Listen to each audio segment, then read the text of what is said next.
everybody, Pampered Chef Karen here, and I decided let me come live and show you one of my favorite recipes. Super easy, super quick, and let me tell you, a lot of times when you hear risotto, you don't think easy or quick. But thanks to the Pampered Chef Rock Crock, it is going to be just that. So this is the 4-quart Dutch oven rock crock. I'm just going to turn the flame on, get this heating up.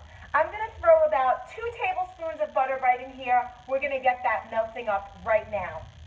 So this is the fabulous Pampered Chef food chopper, been around forever, a staple. Actually, right now, it is part of the special Help with Cancer promotion that we have going on right now. Every time you purchase this product, and there's 6 other products this month, we are going to donate money to the American Cancer Society's Hope Lodges. Hope Lodge is absolutely an amazing program where they house people who are going through treatment and their entire families. So if you need a new food chopper, if you don't own this, this is the month to get it because it's going to go to a great cause. I love this for simple and easy chopping. Fun fact, this is actually the first product I ever owned from Pampered Chef, and I was sold after that. So lasts forever. I'm going to stick the pieces in here and get all my aggression out from the day. And look at that, all chopped up. How easy was that? Perfectly chopped. So we're going to throw that right in there. We're going to chop these other pieces up. Now notice, you could use the little bottom piece and keep it contained and just dump it in, or you could do it right on your cutting board and dump it in. And if you have the Pampered Chef Flexible Cutting Mats, it's awesome because you can pick them up and they're flexible, and that can go into your pot as well. So all we're going to be doing with this is we're going to be sauteing up the onion, and then I'm going to show you what else we do. It's that easy, I promise you. Who makes risotto out there?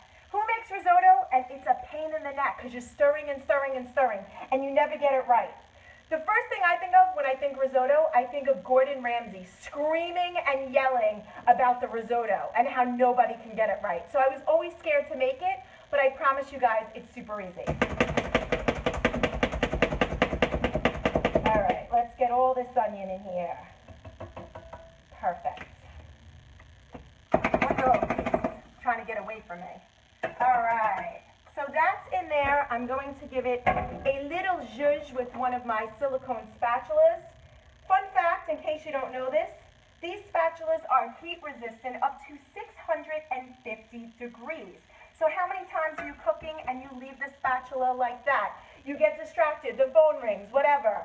It will not melt. And the other thing it won't do is it will not pop the top off because it's fully forged. So again, you're getting great quality. So we're just going to saute this up a little bit, and then I'm going to add some arborio rice. Now, listen to me and listen to me good, guys. You do not want to use Uncle Ben's, long grain rice, Carolina, any other rice. You need arborio rice, and that is how you're going to make the risotto. So I'm going to put a cup, probably a little bit more than a cup, because my family likes to eat a lot. So I'm going to do more than a cup, and I'm going to customize it. So what I'm showing you today is the basic recipe. This is the basic recipe, and then you can add anything to it. If I've done a party for you, you might have had it with like tomatoes and fresh spinach. That's like a really fresh and easy. But I'm going to do it tonight as a main dish, and eventually, after I do the basic recipe, I'm going to be adding some leftover ham and peas. How delicious. So what you want to do is take your arborio rice, throw it in here with the butter and the onion, and you're going to toast it. It's going to give it a nice nutty flavor. So it's a good way to get things started. And like I said, I want to do a little bit more than 1 cup because my kids like to eat. We'll do about 1.5 cups. So of course I'm going to have to add a little bit more broth to this. So nice and easy. Again, in the melted butter, just toasting it up. And I'm going to tell you right now, guys, this is really all the stirring you're going to be doing. I don't have to baby this pot. I don't have to stir and stir and stir for 2 hours, making sure it doesn't stick to the bottom, keep tasting it, making sure, that it's cooked perfectly. This is honestly probably the most stirring I'm going to be doing. So now, I'm going to take my chicken broth. Now, as you can see, I have it in a mason jar. I actually make my own stock. Making stock is super, super easy, guys.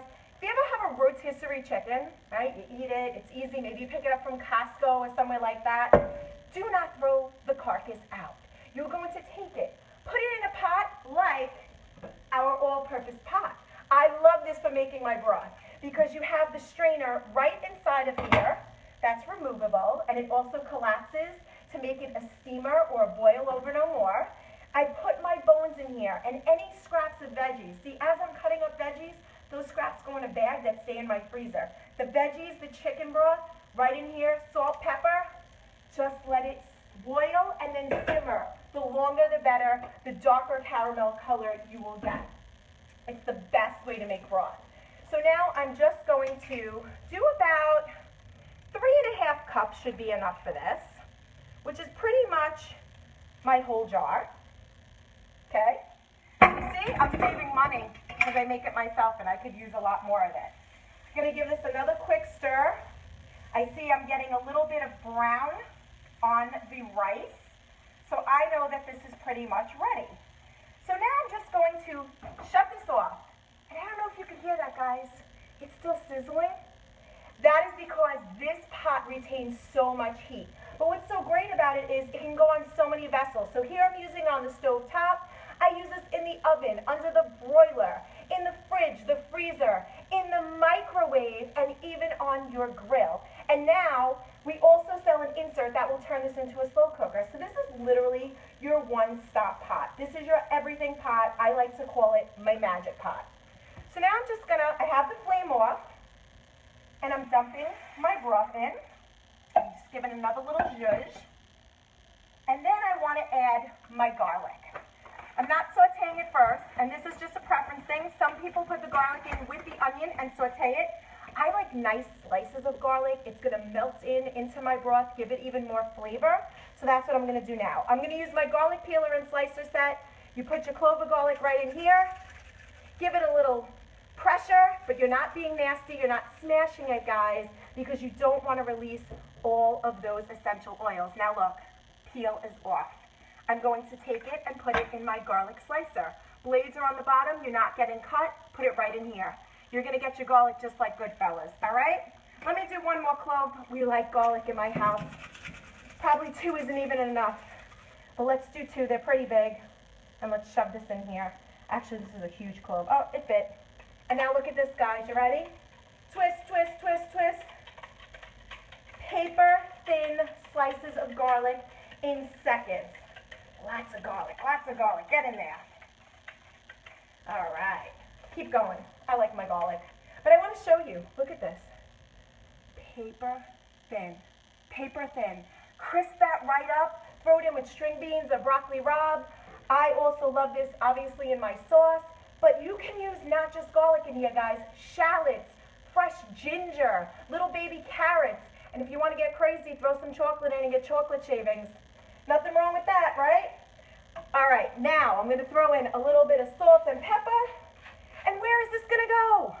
Where is this going to go? There's no more stirring going on. This is going in the microwave. Yes, where are all my Italians that are twitching right now? Yes, I'm making risotto in the microwave. And in about 16 minutes, this will be done, and I can add any of my mixes. It's that easy, guys. When you use the right tools, you can get dinner on the table in under 30 minutes. So here it is, the Rock Rock Easy No Stir Risotto. Let me know if you're making it and what mix-ins you're going to put in yours. Thank you so much for watching, guys. Have a beautiful evening.